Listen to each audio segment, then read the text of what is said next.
À l'ère du confinement, la technologie simplifiée pour rompre l'isolement des seniors. Veuf, père Leif Rolly vit seul dans sa ferme, à 2 heures de route d'Oslo. Un sentiment d'isolement accentué par la pandémie de Covid-19, mais que le vieillard parvient à briser grâce à un simple écran qui lui permet d'être en ligne sans la moindre compétence numérique. À 87 ans, ce Norvégien n'a jamais possédé ni ordinateur, ni smartphone, ni tablette. Cela ne l'empêche pas de recevoir messages, photos ou appels vidéo de ses petits-enfants éparpillés aux 4 coins du monde. Le secret ? Un écran dépouillé, au style rétro, trônant à côté de la TV. Pas de clavier, d'identifiant ou de mot de passe si facile à oublier, mais un unique bouton qui sert à la fois à allumer l'appareil et à régler le volume, comme sur les postes radio d'antan.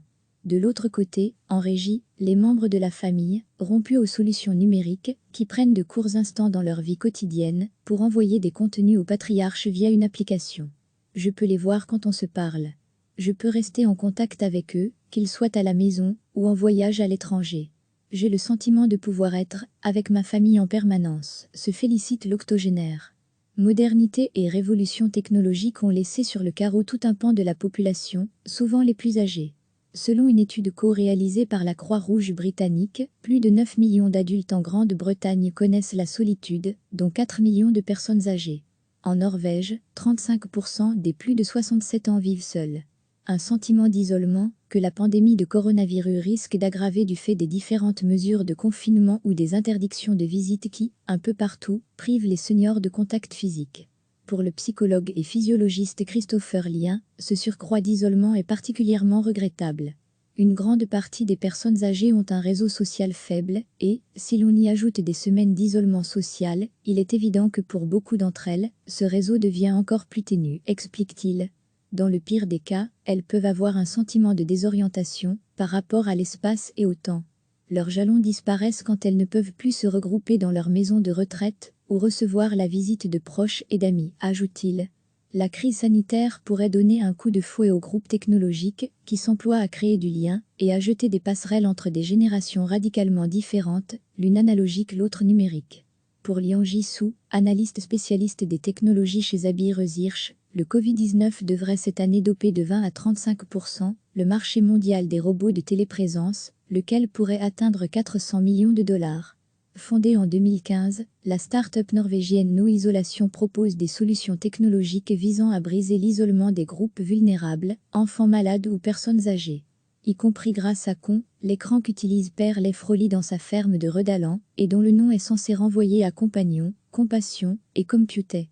Nous savons que ce n'est pas quelque chose qui se produit seulement durant une pandémie, mais celle-ci a cruellement démontré que l'isolement touchait les plus vulnérables en premier et le plus durement, explique la dirigeante, Karen Dolva. Subitement, les familles se sont rendues compte qu'il fallait connecter ces personnes, les mettre en ligne. Qu'on devient comme leur fenêtre sur la famille dans la vie de tous les jours, souligne-t-elle. Après en avoir écoulé 650 l'an dernier, l'entreprise affirme avoir vendu 1500 écrans au cours des seules 2 dernières semaines de mars. Près de 2000 autres commandes seraient dans le tuyau en Grande-Bretagne et dans les pays nordiques. À Oslo, Martin Rolly Leonard s'en dit en faire un usage encore plus assidu pour aider son grand-père, père Leif, à tenir la solitude en échec en ces temps de crise sanitaire. Je veille à lui envoyer des photos tous les jours, confie-t-elle. Peu importe qu'elles ne soient pas toutes fraîches, vu qu'on ne peut rien faire en ce moment, mais l'important, c'est d'envoyer des photos de vacances d'il y a des années pour lui rappeler comment c'était la vie avant le coronavirus. Recevez chaque matin l'essentiel de l'actualité. Veuf, père Leif Rolly vit seul dans sa ferme, à 2 heures de route d'Oslo. Un sentiment d'isolement accentué par la pandémie de Covid-19, mais que le vieillard parvient à briser grâce à un simple écran qui lui permet d'être en ligne sans la moindre compétence numérique. À 87 ans, ce Norvégien n'a jamais possédé ni ordinateur, ni smartphone, ni tablette. Cela ne l'empêche pas de recevoir messages, photos ou appels vidéo de ses petits-enfants éparpillés aux 4 coins du monde. Le secret ? Un écran dépouillé, au style rétro, trônant à côté de la TV. Pas de clavier, d'identifiant ou de mot de passe si facile à oublier, mais un unique bouton qui sert à la fois à allumer l'appareil et à régler le volume, comme sur les postes radio d'antan. De l'autre côté, en régie, les membres de la famille, rompus aux solutions numériques, qui prennent de courts instants dans leur vie quotidienne pour envoyer des contenus au patriarche via une application. Je peux les voir quand on se parle. Je peux rester en contact avec eux, qu'ils soient à la maison ou en voyage à l'étranger. J'ai le sentiment de pouvoir être avec ma famille en permanence, se félicite l'octogénaire. Modernité et révolution technologique ont laissé sur le carreau tout un pan de la population, souvent les plus âgés. Selon une étude co-réalisée par la Croix-Rouge britannique, plus de 9 millions d'adultes en Grande-Bretagne connaissent la solitude, dont 4 millions de personnes âgées.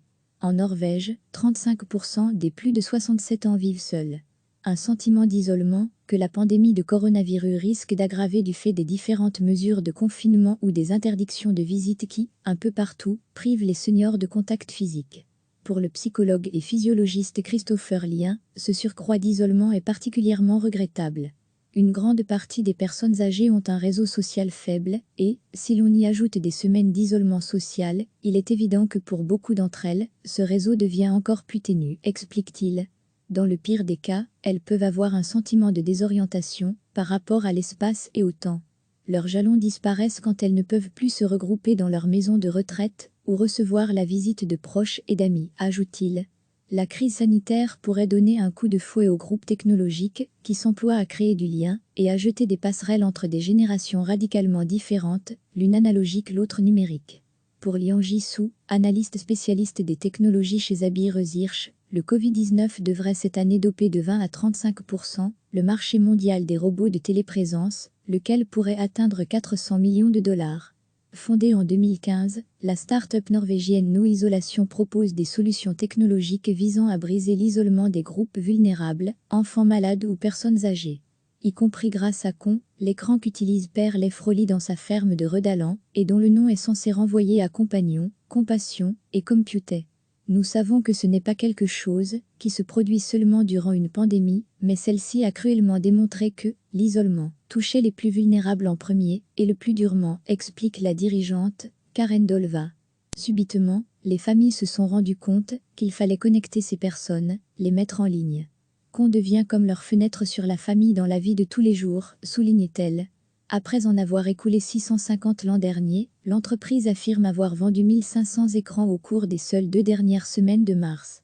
Près de 2000 autres commandes seraient dans le tuyau en Grande-Bretagne et dans les pays nordiques. À Oslo, Martine relie Leonard Sandy en faire un usage encore plus assidu pour aider son grand-père, Père Lef, à tenir la solitude en échec en ces temps de crise sanitaire. Je veille à lui envoyer des photos tous les jours, confie-t-elle. Peu importe qu'elles ne soient pas toutes fraîches, vu qu'on ne peut rien faire en ce moment, mais l'important, c'est d'envoyer des photos de vacances d'il y a des années pour lui rappeler comment c'était la vie avant le coronavirus. Cliquez sur s'abonner pour recevoir les dernières nouvelles.